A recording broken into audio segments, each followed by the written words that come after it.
Baik, sebelumnya perkenalkan nama saya Sisi Astuti dari kelas Perekonomian Indonesia A dengan nomor induk mahasiswa nomor 202114018. Di sini saya akan menjelaskan sedikit dan membahas sedikit mengenai perkembangan terbaru dari perekonomian Indonesia.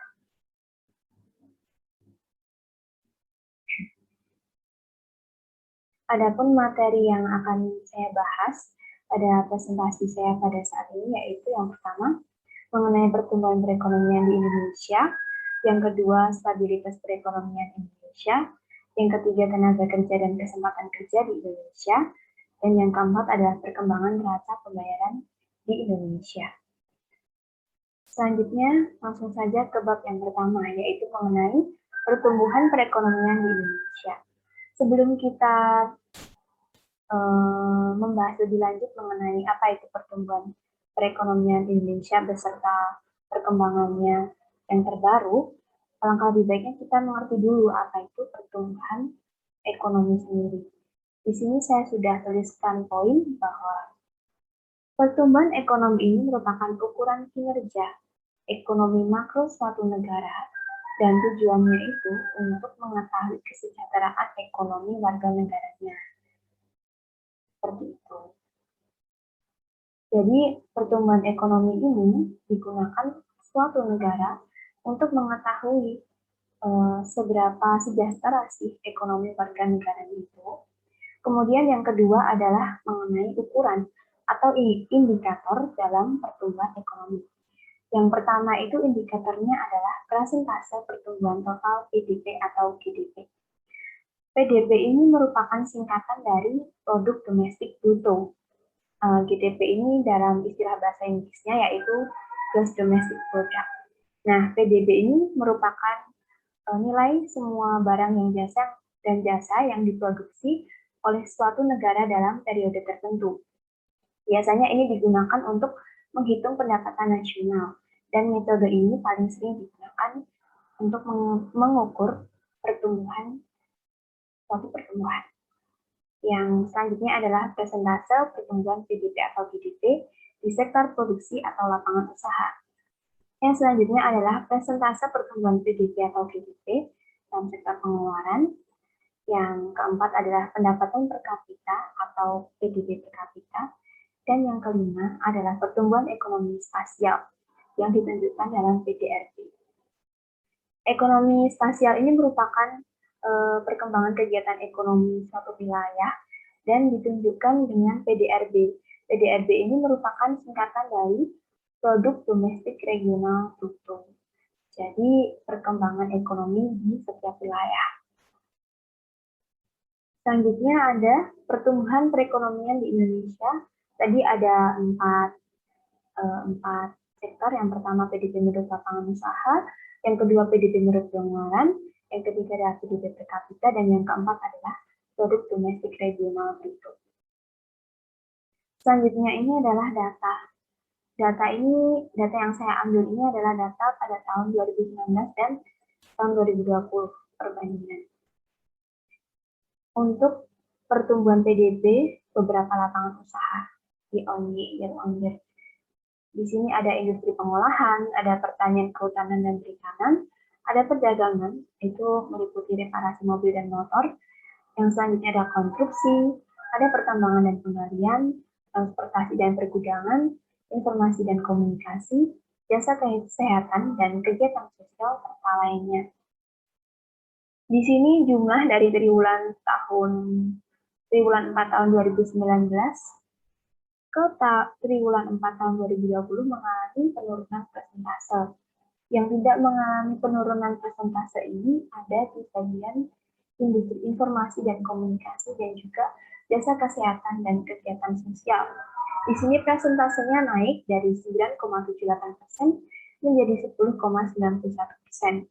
Sedangkan untuk jasa kesehatan dan kegiatan sosial ini juga mengalami kenaikan persentase. Pada tahun 2019, persentasenya 7,83%, dan pada tahun 2020, persentasenya adalah 16,54%. Seperti yang kita ketahui, beberapa sektor industri ini mengalami penurunan karena pada akhir tahun 2019 itu seluruh dunia sedang mengalami pandemi, yaitu karena virus COVID-19 yang menyebabkan lumpuhnya perekonomian dunia, termasuk Indonesia sendiri. Selanjutnya adalah PDB pengeluaran. Datanya yaitu tahun 2019 dan 2020. Di sini masih sama mengalami penurunan persentase, dan dapat kita lihat dari data ini yang persentasenya menurun lumayan banyak itu dari ekspor barang dan jasa dan juga impor barang dan jasa. Di sini pada triwulan 4 tahun 2019 persentasenya 0,38 menjadi 7,21. Dan untuk impor barang dan jasa ini juga mengalami penurunan dari yang semula 7,90 menjadi 13,52. Selanjutnya adalah PDB per kapita. Datanya masih sama, yaitu tahun 2019 dan tahun 2020. Untuk nilainya dalam juta rupiah itu tahun 2019 59,1 juta rupiah, dan tahun 2020 ini adalah 56,9 juta rupiah. Sedangkan dalam US dollar tahun 2019 nilai 4.174,5 US dollar, dan juga pada tahun 2020 nilai 3.911,7 US dollar. Selanjutnya adalah PDRB. PDRB ini adalah merupakan laju pertumbuhan yang menurut wilayahnya. Di sini saya mengambil 6 jenis pulau yang ada di Indonesia. Ada Sumatera, Jawa, Bali, dan Nusa Tenggara, Kalimantan, Sulawesi, dan Maluku, dan Papua. Di sini dapat kita lihat untuk perbandingan triwulan 4 terhadap triwulan 4 tahun 2020 terhadap triwulan 4 tahun 2019. Ini jumlahnya negatif semua, dan laju pertumbuhannya juga mengalami penurunan persentase, kecuali yang berada di Pulau Sulawesi ini. Ini mengalami kenaikan sebesar 0,23, dan juga di wilayah Maluku dan Papua laju pertumbuhannya 1,44, dikatakan positif, berbeda dengan keempat pulau yang lainnya. Selanjutnya, ini data yang saya dapat dari Badan Pusat Statistik. Ini dapat kita lihat pertumbuhan produk domestik bruto perbandingan tahun 2019 dan tahun 2020-nya. Di sini mengalami penurunan yang sangat drastis karena menginjak angka negatif 2,07, yaitu mengalami suatu krisis ekonomi. Dalam pertumbuhan PDB menurut lapangan usaha yang masih bernilai positif itu di bagian pertanian, sedangkan PDB menurut pengeluaran yang bernilai positif itu dalam konsumsi pemerintah. Persentasenya 1,75 di sektor pertanian dan 1,94 di sektor konsumsi pemerintah. Nah, untuk PDRB sendiri pada tahun 2020, Pulau Jawa memberikan kontribusi terhadap perekonomian Indonesia sebesar 58,75% dengan pertumbuhan sebesar negatif 2,51%. Selanjutnya adalah pertumbuhan ekonomi Indonesia pada tahun 2021 triwulan yang kedua. Di sini sudah mulai ada kenaikan yang tadi menurun sangat drastis. Tahun 2021 ini sudah mengalami suatu kenaikan. Dan sekarang pada triwulan yang kedua itu mencapai angka 7,07%. Di sini kegiatan ekspor dan impor sudah terlihat memiliki persentase yang sangat tinggi dan lebih tinggi dibandingkan sektor-sektor lainnya, yaitu 31,78 untuk ekspor dan 31,22 untuk impor. Sedangkan untuk PDRB-nya, Pulau Jawa memberikan kontribusi terhadap perekonomian Indonesia sebesar 57,92% dengan pertumbuhan sebesar 7,88%. Baik, untuk topik yang selanjutnya adalah stabilitas perekonomian di Indonesia. Seperti bab 1 tadi, alangkah lebih baik kita mengerti dulu Apa itu stabilitas ekonomi sebelum kita membahas lebih lanjut mengenai stabilitas perekonomian Indonesia. Jadi stabilitas perekonomian ini merupakan syarat dasar untuk tercapainya suatu peningkatan kesejahteraan masyarakat melalui pertumbuhan yang tinggi dan peningkatan kualitas dari pertumbuhan tersebut. Nah, indikator stabilitas perekonomian Indonesia sendiri ada 3. Yang pertama ada inflasi, yang kedua ada kurs, yang ketiga ada suku bunga. Inflasi ini merupakan peningkatan harga-harga secara umum dan terus-menerus. Kenaikan harga dari satu atau dua barang saja itu tidak dapat dikatakan sebagai inflasi, kecuali kenaikan barang itu bisa meluas atau berdampak pada barang lainnya. Yang kedua ada kurs. Kurs ini merupakan sebuah perjanjian yang dikenal sebagai nilai tukar mata uang terhadap pembayaran masa kini atau di kemudian hari antar dua mata uang asing suatu negara atau wilayah. Yang ketiga ada suku bunga. Suku bunga ini merupakan imbal jasa atas peminjaman uang. Nah, persentase dari pokok utang yang dibayarkan sebagai imbal jasa dalam periode tertentu. Kemudian ini ada data. Saya ambil tahun 2019 dan 2020. Ini adalah data inflasi, teman-teman. Untuk totalnya ada tahun 2019 itu ada 2,72%, dan pada tahun 2020 itu ada 1,68%. Dan persentase tertingginya di sini ada di bagian bahan makanan 0,8%, dan di sini ada 0,91%. Selanjutnya tentang kurs, yaitu data kurs. Di sini ada data tahun 2019 dan 2020. Dapat kita lihat bahwa mengalami untuk dolar Australia ini mengalami kenaikan dari 2019 ke 2020. Kemudian euro juga, pound sterling juga, dolar Hong Kong juga, yen Jepang juga mengalami peningkatan, ringgit Malaysia, lalu dolar Singapura, dan juga dolar Amerika. Kurs beberapa mata uang asing ini jumlahnya mengalami peningkatan dari tahun 2019 ke 2020. Selanjutnya ada stabilitas perekonomian bagian suku bunga. Di sini ada data tahun 2019 dan 2020 juga.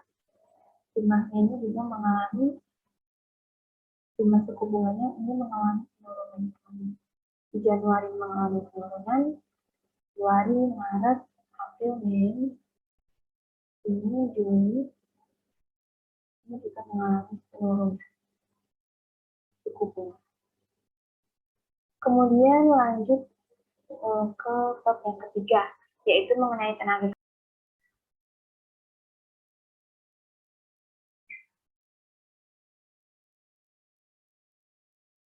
Baik, saya akan lanjutkan bab yang ketiga, yaitu mengenai tenaga kerja dan kesempatan kerja di Indonesia. Tenaga kerja dan kesempatan kerja di Indonesia. Itu yang pertama mengenai tenaga kerja asing, yang kedua mengenai jaringan pengaman sosial, dan yang ketiga adalah mengenai tatanan education system. Ada beberapa istilah-istilah dalam bab ini. Di antaranya ada penduduk usia kerja. Jadi penduduk itu dibagi menjadi dua, yaitu penduduk usia kerja dan penduduk bukan usia kerja. Dan penduduk usia kerja sendiri dibagi lagi menjadi dua, yaitu angkatan kerja dan yang bukan angkatan kerja. Angkatan kerja sendiri juga dibagi menjadi dua, yaitu penduduk bekerja dan pengangguran terbuka. Penduduk usia kerja sendiri merupakan mereka yang dianggap dapat bekerja dan sanggup untuk bekerja dengan menghasilkan barang atau jasa untuk kebutuhan sendiri maupun untuk kebutuhan masyarakat, kalau tidak ada permintaan kerja.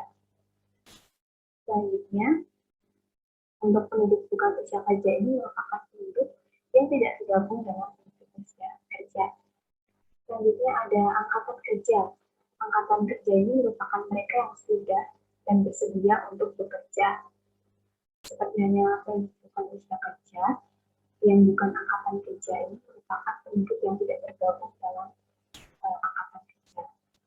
Angkatan kerja dibagi lagi menjadi dua, yaitu penduduk yang bekerja dan juga pengangguran terbuka. Penduduk yang bekerja ini merupakan penduduk usia kerja yang bekerja dan punya pekerjaan. Namun, ketika penjajahan selama seminggu yang lalu, sementara tidak bekerja karena sebab tertentu seperti sakit, cuti, menunggu panen, mogok, dan sebagainya. Selanjutnya adalah pengangguran terbuka. Pengangguran terbuka ini merupakan mereka yang tidak punya pekerjaan dan mencari pekerjaan. Selanjutnya, yaitu mereka yang tidak punya pekerjaan dan sedang mempersiapkan usaha. Yang ketiga yaitu mereka yang tidak punya pekerjaan dan tidak mencari pekerjaan karena mereka tidak mungkin mendapatkan pekerjaan. Dan yang keempat adalah mereka yang sudah punya pekerjaan tetapi belum mulai untuk bekerja. Baik, selanjutnya yang bukan angkatan kerja ini tadi ada bukan angkatan kerja yang disebabkan karena tentunya pandemi COVID-19. Di sini ada data tahun 2020 mengenai penduduk usia kerja, angkatan kerja, penduduk bekerja, pengangguran terbuka, dan bukan angkatan kerja. Untuk jumlah penduduk usia kerja sendiri adalah 203.972. Sedangkan angkatan kerja adalah 138.221.938. Dan penduduk yang bekerja itu jumlahnya adalah 128.454. Untuk pengangguran terbuka jumlahnya ada 9.767.000. Dan yang bukan angkatan kerja adalah 1.750.000. Nah, jumlah ini mengalami kenaikan sebesar 1,39% dibandingkan pada tahun 2019 periode bulan Agustus. Di sini kita dapat melihat bahwa yang mendominasi ini merupakan penduduk yang berjenis kelamin perempuan. Pada tahun 2019 juga yang mendominasi merupakan penduduk yang berjenis kelamin perempuan. Untuk selanjutnya adalah tenaga yang terdampak pandemi COVID-19. Di sini ada data mengenai pengangguran karena COVID-19, bukan angkatan kerja karena COVID-19, sementara tidak bekerja karena COVID-19, dan penduduk bekerja yang mengalami pengurangan jam karena COVID-19. Di sini total pengangguran karena COVID-19 itu ada 2.562.530. Sedangkan bukan angkatan kerja karena COVID-19 itu ada 757.000. Sementara yang tidak bekerja karena COVID-19 itu ada 1.772.000. Kemudian penduduk yang mengalami pengurangan jam kerja itu ada 24.027.000. Total dari tenaga kerja yang terdampak COVID ini ada 29.120.000. Dan total ini merupakan 14,28% dari total penduduk usia kerja. Selanjutnya adalah jaringan pengaman sosial. Jaringan pengaman sosial ini merupakan berisikan program-program pemerintah untuk mengatasi dampak pandemi COVID-19 pada ketenagakerjaan yang ada di Indonesia. Yang pertama itu adanya program kartu prakerja. Yang kedua ada program bantuan subsidi upah. Yang ketiga ada program penciptaan perluasan kesempatan kerja. Dan yang keempat adalah pelatihan tanggap COVID-19. Yang pertama adalah program Kartu Prakerja. Nah, program ini itu merupakan program pembangunan sosial yang ditujukan kepada para pekerja yang terdampak pandemi COVID-19.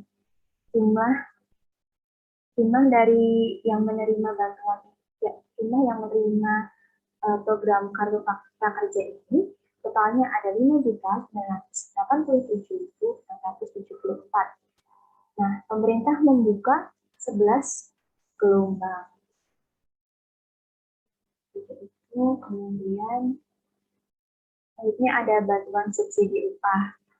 Bantuan subsidi upah ini merupakan bantuan untuk penanggulangan COVID-19 juga.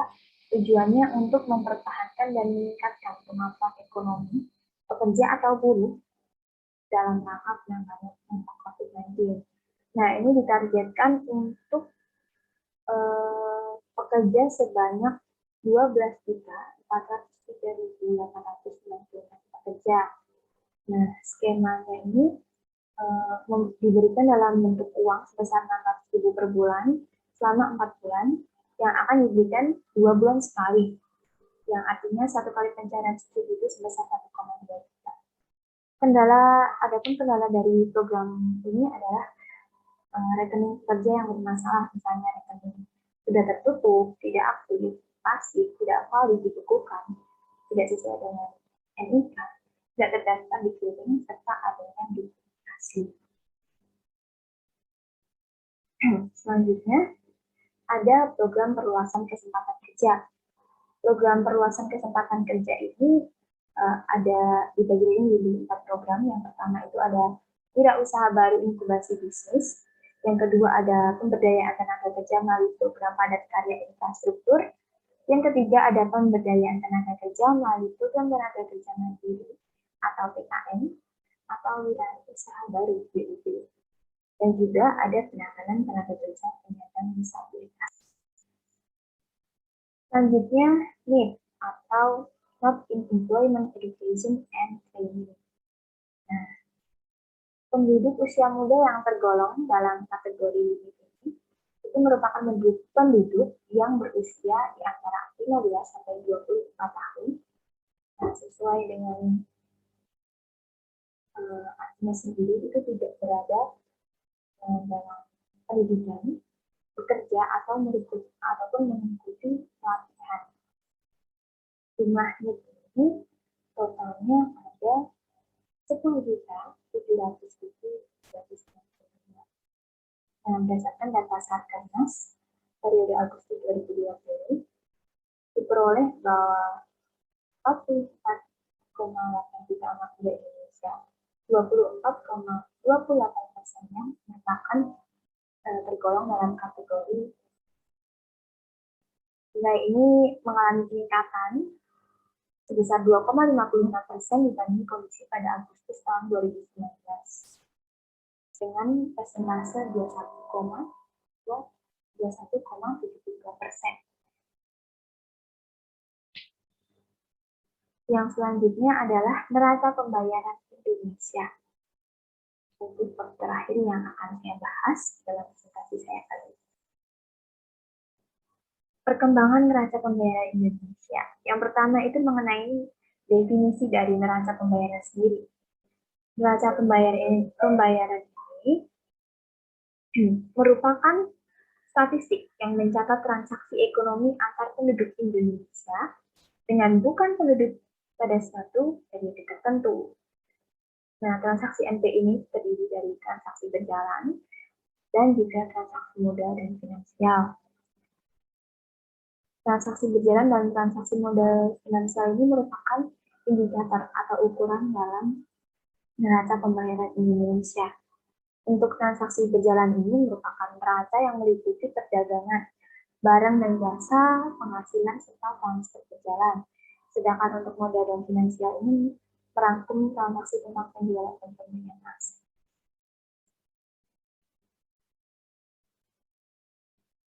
Selanjutnya ini ada data pada tahun 2019, tahun 2020, dan 2021.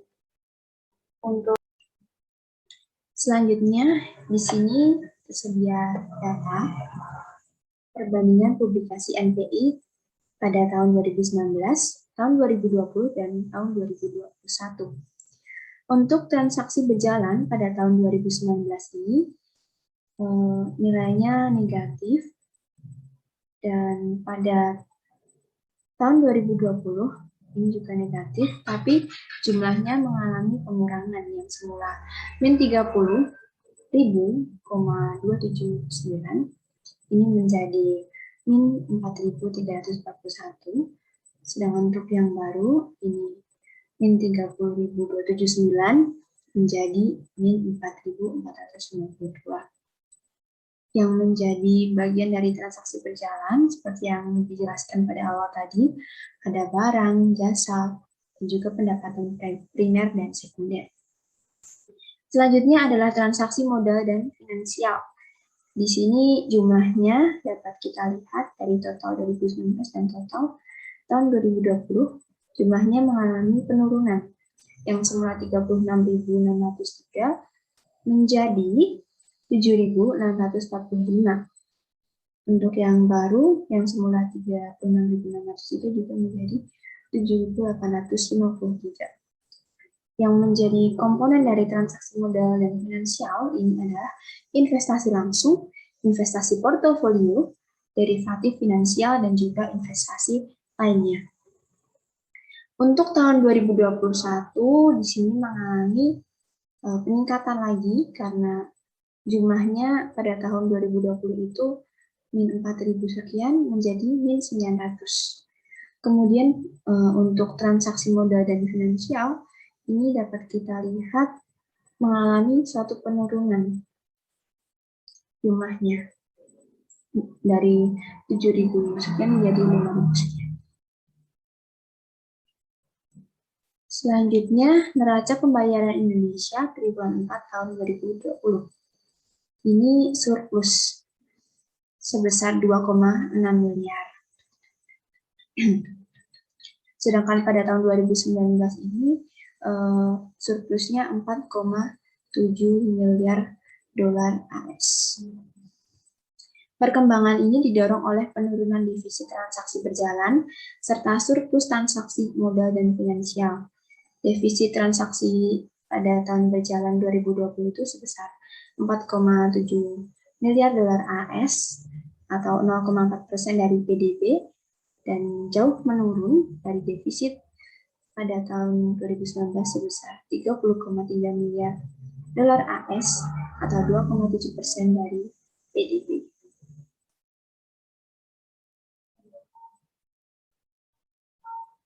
Selanjutnya untuk neraca pembayaran Indonesia prospek tahun 2021. Nah, neraca pembayaran tetap baik dan mendukung ketahanan sektor eksternal. Kemudian, defisit transaksi tahun berjalan pada tahun 2021 ini diperkirakan tetap rendah dengan berkisar antara 0,6% sampai 1,4% dari produk domestik bruto dari PDB. Kemudian, untuk kinerja transaksi modal dan finansial, ini diperkirakan surplusnya akan lebih tinggi dibanding tahun 2021. Baik, kira-kira seperti inilah materi yang hendak saya sampaikan mengenai perkembangan perekonomian yang ada di Indonesia. Perekonomian di Indonesia ini mengalami penurunan karena munculnya pandemi COVID-19 yang melumpuhkan ekonomi di Indonesia pada awal tahun 2020. Akan tetapi pada tahun 2021 ini, Indonesia itu sudah mulai bangkit dari krisis ekonomi yang dialami. Dengan kita lihat tadi ada pertumbuhan di bagian PDB yang sangat tinggi sebesar 7%, dan mungkin akan meningkat lagi seiring berjalannya waktu perekonomian Indonesia setelah pandemi COVID-19 ini teratasi. Sekian materi yang dapat saya sampaikan mengenai perkembangan perekonomian di Indonesia. Apabila ada kekurangan ataupun ada kesalahan Dalam saya menyampaikan materi, saya memohon maaf yang sebesar-besarnya. Sekian dan terima kasih.